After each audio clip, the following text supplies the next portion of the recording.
Hello, c'est Farah Mirzaeva. Je suis là avec Charlotte Magnan et Rémi Dufay de la BIC. Voulez-vous vous introduire? Merci. Moi, c'est Charlotte. Je suis coordinatrice à la BIG avec Rémi à côté de moi. Et dans l'équipe de coordination, on est en tout 5 personnes. De mon côté, j'ai fait des études d'histoire de l'art à l'université de Genève. Et depuis, j'ai gardé un poste de recherche à l'université où je travaille sur des questions d'histoire de l'art. Et plus généralement, je fais aussi de la recherche en art dans des espaces à Genève peut-être moins académiques et un peu plus indépendants institutionnellement.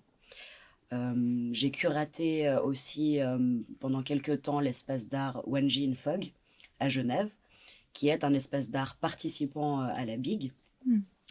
Et en parallèle, j'écris des textes pour des expositions et je collabore sur plusieurs projets avec des artistes. Et moi, c'est Rémi. Je suis artiste visuel. J'ai une pratique artistique qui se déploie entre la performance, la vidéo et les films, et la mise en scène de théâtre. Et puis, je m'occupe au sein d'une équipe d'un lieu qui s'appelle Aduplex à Genève, dont tu fais aussi partie, Farah, d'ailleurs. Et, et c'est un lieu qui est un lieu d'art et de musique, et qui est un lieu qui est aussi membre de la BIC. Trop bien. Et du coup, la BIG, qu'est-ce que c'est? Tu peux expliquer? La BIG, c'est une biennale qui se tient à Genève, donc d'où son nom tous les 2 ans. Et la première BIG s'est déroulée en 2015. Et depuis sa 3e édition en 2019, l'acronyme de BIG, le I qui a au milieu, change selon le concept qui guide chaque édition. Donc les 2 premières années, c'était la biennale des espaces d'art indépendants. Et dès 2019, le I a changé, est devenu la biennale interstellaire des espaces d'art. En 2021, ça aurait dû être la biennale insulaire des espaces d'art de Genève, projet qui a été reporté et dont on va parler tout à l'heure. La BIG, en fait, on regroupe 70 entités qui sont à la fois des espaces d'art et des collectifs artistiques basés tous à Genève. Et voilà, et qui sont tous des entités qui se positionnent dans un rapport qui n'est pas mercantile au monde. C'est-à-dire, c'est pas des grosses galeries privées, ou même des petites galeries privées d'ailleurs, ou c'est pas des grosses institutions. C'est vraiment des espaces qui sont plus dans un champ parfois alternatif, parfois un peu plus en marge, parfois un peu plus... je sais pas comment dire, mais en tout cas, voilà, c'est pas des gros machins qui vendent. Et historiquement, l'habitude, ça dure un week-end. Donc c'est vraiment un gros week-end d'énormes convergences. Tous les gens dans les espaces et collectifs, ça représente à peu près 300 personnes qui se regroupent le temps d'un week-end dans un truc méga dense, où du coup, ça permet en fait de donner une visibilité de ces espaces et ces collectifs à un grand public qui n'est pas forcément le même public. Bon, il y a aussi bien sûr, mais qui n'est pas que le même public qui va voir ces espaces à longueur d'année en fait. Donc c'est comme ça une espèce d'immense vitrine de la culture un peu underground ou pas, parce qu'il y a aussi des espaces qui sont un peu plus ouverts que d'autres, en tout cas ouverts à un grand public. Mais en tout cas, c'est vraiment l'occasion pendant un week-end de montrer toute cette culture qu'on voit pas forcément tout le temps à Genève. Et du coup, 2021, c'était quoi le programme initial? Du coup, comme disait Charlotte tout à l'heure, donc normalement, en fait, nous, on a commencé en début 2020 à programmer la BIG 2021, donc la BIG qui a lieu en juin 2021. Et donc, on avait ce projet de la Biennale insulaire. Donc, normalement, en fait, en 2021, la BIG aurait dû prendre place dans un lieu qui s'appelle la Perle du Lac à Genève, qui est un parc. Et en fait, le gros concept un peu de cette année, de cette édition qui sera plus tard, du coup, mais c'est que la BIG aurait dû être entre la terre et le lac. Donc, c'est-à-dire la moitié de la BIG sur terre dans le parc, et l'autre moitié sur des plateformes flottantes sur l'eau, en fait. Parce que voilà, à Genève, on a ce lac, le lac Léman, qui est quelque chose d'énormément important pour Genève. Et en fait, on trouvait super fort de pouvoir mettre la biennale là-bas, et aussi par cette occasion de se rapprocher du lac qui n'est pas méga exploité à Genève. Et aussi, donc la BIG historiquement, c'est vraiment l'été, il fait très chaud. Et puis là, on s'était dit, au lieu d'amener des tonnes d'eau à chaque fois, là où on fait directement d'aller à l'eau. Et puis on avait tout un concept comme ça. Exactement. Et puis l'idée vraiment d'être à la Perle du Lac, qui est un des endroits les plus emblématiques de la ville de Genève, un endroit qui est superbe, Super. idyllique, très populaire aussi, permettait de mettre un peu au grand jour et puis sur les devants de la scène ces espaces d'art et collectifs qui fonctionnent tous de manière éclatée dans Genève le reste de l'année et dont l'accessibilité diverge un petit peu selon les espaces et ne sont pas tous connus du grand public. Et on voulait du coup marquer un grand coup, renverser aussi un peu l'image carte postale qu'on peut se faire de Genève avec son jet d'eau et son lac, en amenant un type d'art, toute cette richesse de ces milieux et ces espaces d'art à Genève sur une place centrale. Mhm. Et du coup, vous avez dit... Du coup, on a décidé en fait de reporter Ok. cette édition insulaire à la prochaine édition de la BIG, donc c'est-à-dire à 2023, parce que nous, on l'imaginait un peu comme une espèce d'immense fête, ce moment au bord du lac, méga beau, méga grandiose, méga festif. Et en fait, ça nous paraissait complètement incompatible avec la situation sanitaire actuelle. Et en février dernier, on a pris la décision, qui n'était pas forcément facile, mais qui était, je pense, nécessaire, de se dire, ok, en fait, on se garde cette immense fête pour quand ça ira mieux. Et on refuse en fait de faire ce truc qui va être énorme dans un format réduit, en tout cas moins fort et un peu nul par rapport à ce qu'on avait imaginé. Donc on a pris la décision de reporter ce projet insulaire en février dernier. Une décision qui n'était pas facile, qu'on a pris en commun avec l'équipe de coordination, aussi avec les différents partenaires, que ce soit le collectif Construct Lab en charge de l'infrastructure, avec la graphiste, et puis aussi en sondant les artistes qui étaient amenés à participer. Et on a décidé de proposer un format qui allait être complètement repensé et qui soit compatible avec la situation sanitaire actuelle, en décidant de se baser sur le concept de l'inannulable. C'est pour ça que cette 4e édition devient la Biennale inannulable des espaces d'art de Genève, parce qu'on refusait d'être sans cesse un peu malmené par les conditions qui sont très variables, qui sont imprévisibles, et de devoir sans cesse reporter, reprojeter, réadapter un projet qui mobilise dans l'incertitude un trop grand nombre de personnes. Donc on est parti sur le concept de l'inannulable. Et du coup, la structure... Du coup, en fait, ce qu'on s'est dit, c'est qu'on ne pouvait pas regrouper plein de gens au même endroit, parce que justement, c'est inannulable, comme l'a dit Charlotte, et qu'il fallait dans tous les cas, ça fonctionne. Donc en fait, la BIG, historiquement, c'est un week-end pendant lequel ces 70 espaces d'art et collectifs se rassemblent, et du coup, là, on parle de 300 participants, participantes, plus tout le public, donc c'est des milliers de personnes qui se rassemblent. Des bénévoles, et puis voilà, tous les gens qui viennent voir, donc impossible en temps de Covid. Donc on s'est dit, au lieu de faire un week-end, on va étaler. Donc là, ça va durer un mois. En fait, ça va commencer le 25 juin et finir le 25 juillet 2021.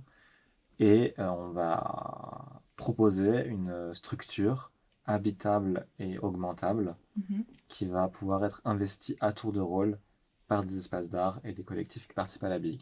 Donc c'est-à-dire qu'ils vont pouvoir habiter dedans par tranche de 24 heures et puis venir en fait apposer des modifications, augmenter ou démonter, on verra, des choses sur cette structure qui sera en fait très visible parce que dans un endroit de Genève très visible qui est l'île Rousseau en fait, qui est une île en plein cœur de Genève. Et l'idée c'est que vraiment pendant un mois, les gens qui passent près de l'île Rousseau, donc soit sur le Grand Pont qui est vraiment l'artère principale, une des artères principales de Genève, ou sur les rives, en fait, les gens voient en fait cette structure évoluer au fil des jours pendant un mois. Et c'est une structure dont la volonté était de confier cette mission de réalisation à un collectif qui était inscrit initialement pour le projet insulaire de la BIG. Donc on travaille actuellement avec le collectif Tarex, qui est un collectif d'artistes, d'architectes et de constructeurs-trices. Et ils ont réfléchi à cette question et ont travaillé autour de la notion d'abri et du concept de toit pour former vraiment un endroit qui soit à la fois une protection pour un milieu artistique qui est un peu précaire et qui est encore plus en souffrance ces derniers mois à cause des galeries fermées, de l'absence de rassemblement. Et qu'ont conçu cette structure qui puisse fonctionner et résister à toutes les conditions, même aux plus strictes des mesures sanitaires du Covid, et qui soit aussi modulable et ouvrable si les mesures s'assouplissent. Ok. Et du coup, cette biennale, il aura quoi comme... du coup, c'est quoi le lien avec Genève pour cette année, pour vous? Le lien avec Genève, ça reste le même qu'historiquement, c'est-à-dire vraiment ce qu'on vient de dire, de rassembler cette culture et tous ces espaces d'art et collectifs. Et puis là, en fait, le lieu qu'on a choisi cette année, en fait, on s'est dit, quitte à faire une biennale dans un format un peu différent de d'habitude, autant on aurait pu prendre un parc ou quelque chose comme ça, mais on s'est dit autant être dans un lieu où on n'aura jamais d'autre occasion d'aller parce qu'à chaque fois on prend beaucoup trop de place. Ça nous paraissait assez beau d'avoir quelque chose de très visible en plein cœur de Genève qui évolue tous les jours, qui est habité tous les jours par toute cette culture-là qu'on voit pas forcément et qu'on voit peut-être encore moins maintenant avec la pandémie. Et comme un témoin vivant parce que c'est en train de se passer maintenant, que les gens sont physiquement dedans, de cette culture qui en fait s'arrête pas et qui est toujours là et qui est toujours en train de produire, qui est toujours en train de réfléchir, de travailler, de créer. L'endroit où va se déployer la Big, c'est cette île Rousseau, qui est un îlot qui est vraiment très central dans Genève, entre les deux rives, la rive gauche et la rive droite. Un endroit qui est aussi, comme on l'avait pressenti pour la Perle du Lac, idyllique, frais en été. C'est vraiment un cadre qui est très beau. Et l'anecdote qu'on aime bien raconter, c'est si on fait des recherches historiques sur ce lieu, c'était un ancien lieu de stockage pour marchandises qui étaient mises en quarantaine. L'ironie de la situation. Et du coup, sur le sujet des pandémies, comment est-ce qu'ils essaient d'organiser une biennale pendant une pandémie? Bon, c'est pas facile. Si vous voulez raconter un peu... Non, c'est vrai que quand on a commencé à bosser sur la Big, 2021, c'était début 2020, donc c'était un peu avant qu'on entende trop parler du Covid. Au tout début, quand c'est arrivé en Europe. On comprenait pas trop... Ouais, et puis c'est vrai que direct, on s'est un peu demandé qu'est-ce qu'on faisait, qu'est-ce qu'on avait envie de faire, est-ce que l'urgence, elle était là? Ouais, exact, ouais. Parce que même d'un point de vue politique, en fait, le Covid, ça a amené beaucoup de choses, et puis on se disait, nous, on est en train de bosser à une biennale qui aura lieu dans 1 an et demi. Est-ce que notre énergie, c'est vraiment là qu'il faut la mettre? Après, on s'est dit oui, mais faisons-le bien, quoi. Genre, profitons de cette tribune qu'on a, qui est énorme, pour peut-être défendre des choses qui nous paraissent importantes à défendre dans un contexte de précarisation de la culture. Surtout en ce moment, quoi. Ouais. Je pense qu'un des trucs les plus marquants qu'on a décidé, c'est qu'on a décidé de travailler sans partenaire, enfin en tout cas sans financement privé. Avec cette biennale. C'était pas comme ça avant? Non. Enfin, en tout cas, l'année dernière, il y avait eu plusieurs fondations en fait, qui avaient donné de l'argent. Et là, cette année, on s'est dit non, maintenant, on veut plus travailler avec des financements publics parce qu'on pense que il faut essayer de le faire à Genève, parce que Genève, c'est une ville où la plupart des espaces d'art, d'ailleurs, qui sont aussi dans la Big, ont des financements privés. Et puis, c'est quelque chose qui est presque automatique, en fait, dans cette ville. Et on s'est dit, bon, c'est bien, c'est mal, c'est pas la question, mais en tout cas, ce serait bien de proposer une alternative à ça. Et puis aussi, je sais pas si tu veux dire, pour la sélection. Ça, c'est vrai que ça allait de pair. Donc, cette volonté de ne pas engager de l'argent privé où on ne sait pas un peu ce que ça va être la pièce à rendre de ce côté-là. Et de responsabiliser un peu les autorités publiques dans la question culturelle. Et en se disant que cette question, elle soulève pas mal de problématiques. Et celle qui était la plus évidente et sur laquelle on pouvait agir directement, c'était les personnes qui allaient participer à la Big en tant qu'artistes. Et on a décidé que l'appel à participation se ferait pas sur concours, se ferait pas sur projet, et que nous, on n'allait pas faire de la sélection. Qu'on n'allait pas être curateur, curatrice ou programmateur, programmatrice, mais simplement coordinateur et coordinatrice. Et que la seule condition de participation était celle d'être un espace d'art ou un collectif basé à Genève. Et de sortir en dénonçant peut-être aussi un petit peu les logiques de compétition qui sont propres au milieu de l'art et qui deviennent très difficilement vivables, surtout en temps de crise socio-économique et sanitaire.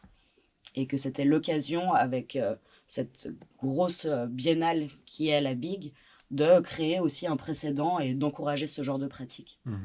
En fait, ouais, on s'est vraiment dit que peut-être si c'est une situation compliquée pour tout le monde, peut-être le premier réflexe c'est plus de serrer les coudes et d'abolir au maximum tout processus de concours ou de sélection et de plutôt axer sur du partenariat, donc c'est-à-dire ouvrir plutôt que fermer.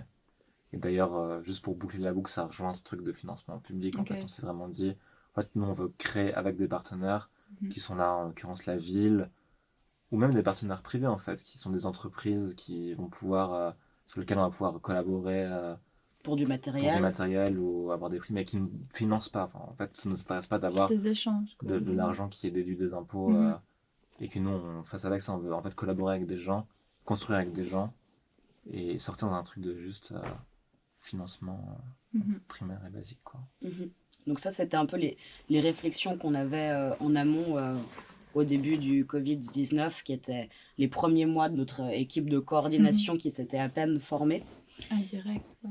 Exactement, ouais. Ça a déjà, je pense que ça a fait bouger beaucoup de réflexions au tout début de projet. Et on a quand même bâti le projet insulaire sur ces bases-là. Et quand on a pris la décision en février dernier de la changer et de prôner ce concept d'inannulable, là, on l'a vraiment fait en regard de la pandémie, parce qu'on n'avait absolument pas le choix. Et la réflexion qui nous a porté, c'était le fait d'être un peu indestructible et d'être là, dans l'espace, quoi qu'il en coûte. Et c'est pour ça qu'on a décidé de ne pas miser sur le tout numérique, qui est quand même une solution qui a été adoptée par beaucoup et qui est complètement compréhensible. À l'heure où on ne peut pas se rassembler, c'est super pratique, les réseaux et Internet. Mais nous, on voulait vraiment remettre au cœur du processus de création le faire ensemble, même si c'est difficile, et la possibilité de se réunir même en petit nombre. Et c'est pour ça que cette nouvelle structure de la Biennale Inannulable, c'est une structure qui est unique. Et ça ne va pas être un village avec tous ces espaces démultipliés. Et qui va pouvoir être, comme l'a dit Rémi, habitable, mais seulement par équipage de 5 personnes. Comme ça, on fonctionne même au pire des conditions sanitaires de rassemblement. Et de pouvoir maintenir et assurer des imaginaires, des projections, dès maintenant, qui ne soient pas déplaçables ou annulables. Ok, du coup, vous avez pensé à tout. Hein. Mais d'ailleurs, c'est marrant parce que, je viens de me dire, en fait, comme on disait, l'insulaire a été pensé au début de la pandémie, dans un truc un peu plus utopique, où on se disait, dans 1 an et demi, ça ira, on pourra au moins dans les parcs se réunir et machin. C'est vrai. Et du coup, on s'est plus axé sur justement plus de sélection, plus de financement public, vraiment un truc très positif comme ça, enfin en tout cas de notre point de vue. Très ouvert. Et puis jusqu'à finalement reporter ce projet 1 an plus tard pour une deuxième phase qui était du coup... c'est aussi notre évolution à nous, et puis je pense que l'évolution de tout le monde dans cette pandémie, qui est beaucoup plus concrète, qui est beaucoup plus 5 maximum, indestructible, machin. Donc c'est vraiment aussi comment nous, nos corps et nos esprits ont évolué en même temps que cette pandémie, dans un truc qui a été méga utopique, un truc de ok, en fait on y est pour un moment. Et en février, ça nous paraissait évident que l'été d'après allait pas être beaucoup plus joyeux. Et que voilà, on commençait aussi à refermer non, c'est pas le mot, mais en tout cas un peu plus blindé. Recalibrer. Arrêter de porter un peu des espoirs qui peuvent être des désillusions, surtout quand on met beaucoup d'énergie à concevoir un projet, et pas que nous, mais tous les artistes qui participent, de se dire tant pis, on va faire avec cette fois. Et en fait, on est aussi là pour créer des alternatives. Enfin, c'est une des forces de ces milieux, c'est une espèce de suradaptabilité constante, même si elle n'est pas souhaitée, mais qui est juste là pour exister et avoir une place dans l'espace public. Et nous, on s'est dit, on va assurer le minimum de ces conditions pour que quelque chose ait lieu. Donc, comme tu dis, c'est vrai que là, on est rentré dans le concret. C'était super d'avoir une première phase où on a posé pas mal de bases théoriques puis de convictions qui nous portaient, parce qu'on avait besoin de motivation et d'être porté par des idées. Et puis de voir qu'1 an après, au-dessus de ces idées, il y a vraiment physiquement un dispositif qui doit se mettre en place pour littéralement nous protéger et nous visibiliser malgré la situation. Ok, Excellent, sublime. Et du coup, les dates sont exactement 27 juin jusqu'à 25 juillet, 25 juillet. un mois pile. Bah, on se réjouit, je me réjouis. Merci beaucoup. Merci.